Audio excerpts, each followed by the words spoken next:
उन्हें जंतर मंतर की साइट से यहाँ पर लाया गया बिना उन्हें बताए या बिना मुझे बताए। और कल शाम को ही सफदरजंग के ही डॉक्टर्स ने उनका चेकअप किया था और सारे वाइटल्स नॉर्मल थे और पोटेशियम उनका 4.3 था शाम को 4:15 बजे। लेकिन अभी हमें कह रहे हैं कि पोटेशियम 2.9 हो गया है और लाइफ थ्रेटनिंग है। लेकिन जब हमने कहा कि रिपोर्ट दिखाइए, क्योंकि हम बिना रिपोर्ट के कुछ भी उनको देना नहीं चाहते हैं, मैंने क्लियरली ये कहा है कि कुछ भी ओरल या इंट्रावेनस बिना मेरी कंसेंट के उनको नहीं दिया जाएगा और जो भी दिया जाएगा वो रिपोर्ट के बेसिस पे दिया जाएगा। लेकिन वो हमें वो रिपोर्ट दिखा तो रहे हैं जिसमें 2.9 है उनका पोटेशियम, लेकिन दे नहीं रहे। तो इसीलिए ये ट्रांसपेरेंसी की वजह से मुझे ये ट्रस्ट में प्रॉब्लम आ रहा है। और ऊपर से अगर ये मेडिकल ही इशू था तो इतने पुलिस यहाँ क्या कर रही है? और सेकेंडली हमारा फोन हमें क्यों नहीं ले जाने दिया जा रहा सोनम को?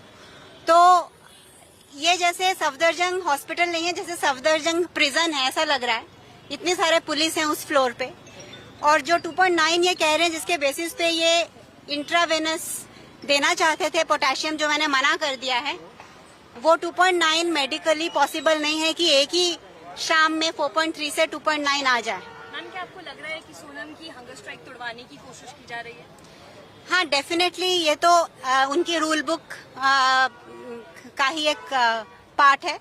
ये तो हमको पता ही था कि वो कोशिश करेंगे कि जो मंडे, एक्चुअली ये जो पिछले 20 दिनों से प्रोटेस्ट चल रहा है, ये एक मिसाल है देश में कि जिस जेनजी को इतना उनके बारे में बुरा भला कहा जा रहा था, उसी जेनजी ने ये दिखाया है कि कितने पीसफुल प्रोटेस्ट से, कितने सही तरीके से हम अपनी मांगों को आगे रख सकते हैं। तो ये प्रोटेस्ट इतने अच्छे तरीके से किया जा रहा है और इसीलिए सोनम वांगचुक इसके साथ ये जुड़े, बहुत ऑर्गेनिकली इसके साथ जुड़े, क्योंकि उनको यूथ की ये मांग बिल्कुल सही लग रही थी कि एजुकेशन के लिए, एजुकेशन की ट्रांसपेरेंसी के लिए, एग्जामिनेशन के लिए जो यूथ मांग कर रहे हैं, जो उनका भविष्य इस पे डिपेंडेंट है, वो बिल्कुल सही है मांग। और जो ये यूथ मूवमेंट चल रहा था वो इसीलिए इसके साथ जुड़े ताकि ये गलत लोग इसका गलत इस्तेमाल ना करें, ताकि वो अगर इसके साथ रहेंगे तो वो इसको गाइड कर सकते हैं इस मूवमेंट को। और वही हमने देखा कि पिछले 20 दिनों में जैसे सोनम पहले अनशन करते आए हैं पीसफुल प्रोसेस से, किसी को बिना तकलीफ दे हुए, वैसा चल रहा है।